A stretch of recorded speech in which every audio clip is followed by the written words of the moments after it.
तर राजाचं भय आहे. आता राजा नाही पण इन्कम टॅक्स आहे की नाही, ईडी. आता कोणी किती म्हणू, आम्ही महाराष्ट्राच्या हितासाठी पक्ष सोडून दुसऱ्या पक्षात गेलो, पण ती हितासाठी नाही, जेलाचे भेवान गेले ते सगळे. इतकं धन कमवून ठेवलं त्यांना अनैतिक मार्गानं की त्यांना ती झोप सुद्धा येऊ देत नाही. कशासाठी सांगतो मी, अधिक धन झालं की इन्कम टॅक्स वाले की आम्हाला त्याचा काय द्या की हिशेब द्या, आयटी रिटर्न वगैरे सगळं भरा. विठाला विद्यावाद भयम, विद्वान असेल तर पाच धर्माचं भय आहे.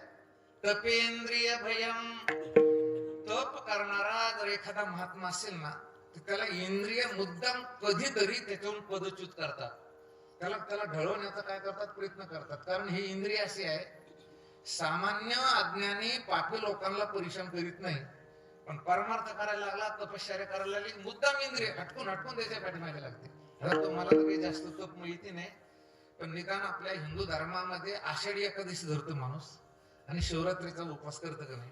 किती नास्तिक मनुष्य असला तरी आषाढी एकादशीचा उपवास आणि महाशिवरात्रीचा उपवास करतो. एरवी माणसं दिवसभर उपाशी असले तर भूक लागत नाही, आणि आखाडी दिवशी सकाळीच भूक लागत आहे का नाही. म्हणजे काय कारण आहे त्याचं बरं, हे इंद्रिय आहेत ना, हे मुद्दाम त्याच्या पाठीमागे लागतात. एका घरामध्ये पूर्वीचे मातीचे घर, उंदीर झाले खूप, 50 उंदीर अशी मोठी मोठी. बाईनं आपल्या शनिवारच्या बाजारात औषध नेलं आणि एक ते औषध टाकलं, 15-20 उंदरांना ते औषध खाल्लं, ते मेले बाबा असे. पण हे मेले कसं काय म्हणून ते जिवंत जे उंदीर होते 5-7 ते आले आणि त्या उंदराच्या भोवती असे फिरू लागले.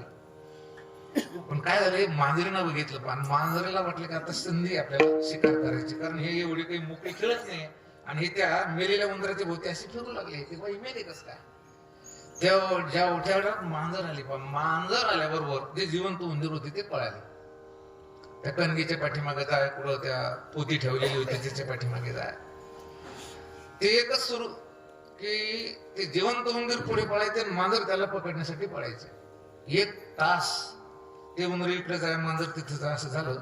जर आवाज झाल्यामुळं घर मालकीनीला जाग आला आणि ती अशी पलंगावरती उठून बसली. तिने पाहिले तर हे जिवंत उंदीर पुढे पळतात आणि हे मांजर त्याला पकडण्यासाठी पळते. कीर्तनातले मांजर बोलते असं गृहीत धरा, ते बोलत नाही पण असे गृहीत धरा, कीर्तनातले मांजर बोलते. या मालकीने हात मारली का ग, ए माऊताई, म्हणजे काय मालकीन बाई. 1 तास झाला तो या जिवंत उंदराचा पाठलाग करून राहिले. तुझ्या ह्या सगळ्या आवाजात माझी झोप मोडली, कशासाठी करते. ती म्हणे मालकीन बाई, मला भूक लागली आणि मला 2-3